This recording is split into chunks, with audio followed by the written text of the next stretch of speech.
বন্ধুরা, আপনারা সবাই কেমন আছেন? আশা করছি আপনারা সবাই ভালো আছেন। তো আপনারা সবাই বুঝতে পারছেন আমি আজকে কি নিয়ে আলোচনা করতে চলেছি। তো যাওয়া যাক, বেশি কথা না বাড়িয়ে ভিডিওর দিকে।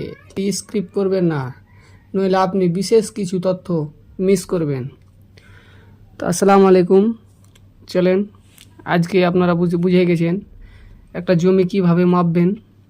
সে মাপার সঠিক পদ্ধতিটা আপনাদেরকে আজকে বলে দেবো।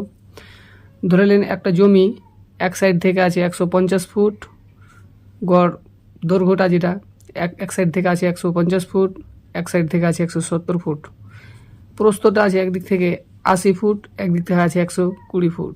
তো চলেন, আজকে আমি ভিডিওটি ছোট করার জন্য হিসাবটা করে রেখেছি, খালি আপনাদেরকে বুঝিয়ে দিচ্ছি।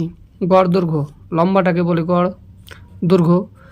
তো এই দুটাকে গড় করতে হবে, গড় করে কতটা আসছে ওই হিসাবটা দেখেন। গড় দৈর্ঘ্য একটা আছে 150 ফুট প্লাস 170 ফুট, এটাকে টোটাল প্লাস করে যতটা হবে যোগ করে 320 স্কোয়ার ফুট আসবে।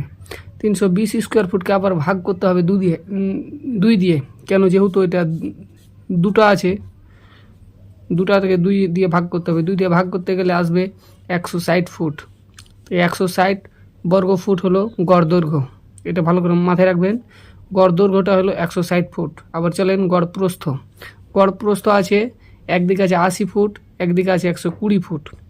তো এটাকে হিসাব করা যাক। দেখেন 180 যোগ 120 ফুট, এখানে টোটাল হবে 200 স্কোয়ার ফুট। 200 স্কোয়ার ফুটকে ভাগ দিবেন আবার 2 দিয়ে, এখানে আসবে 100 বর্গ ফুট। গড় প্রস্থ এটা। তো গড় প্রস্থ হলো 100 ফুট, গড় দৈর্ঘ্য হলো 160 ফুট। চলেন গড়ের ক্ষেত্রফলটা করা যাক। গড়ের ক্ষেত্রফল দেখেন 160।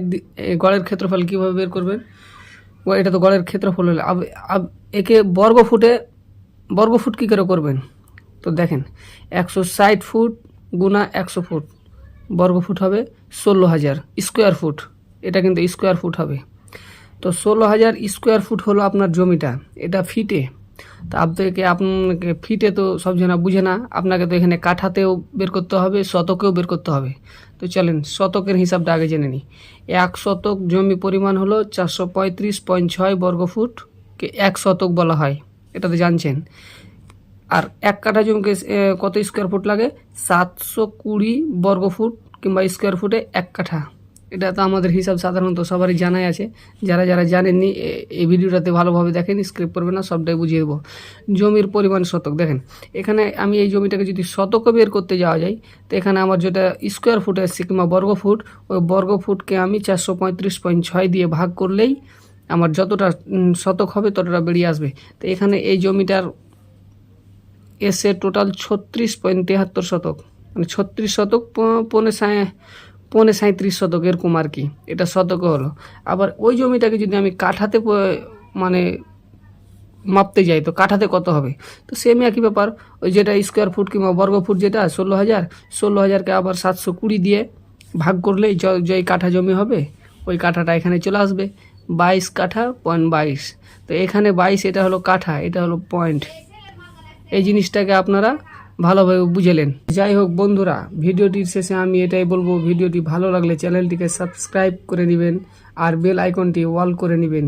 এতে কি হয়, ভিডিও আপলোড করার সঙ্গে সঙ্গেই আপনার কাছে পৌঁছে যাবে। তো সবাই ভালো থাকেন, সুস্থ থাকেন। আবারও আসবো একটা নতুন ভিডিও নিয়ে আপনাদের সামনে। আল্লাহ হাফেজ, বাই বাই।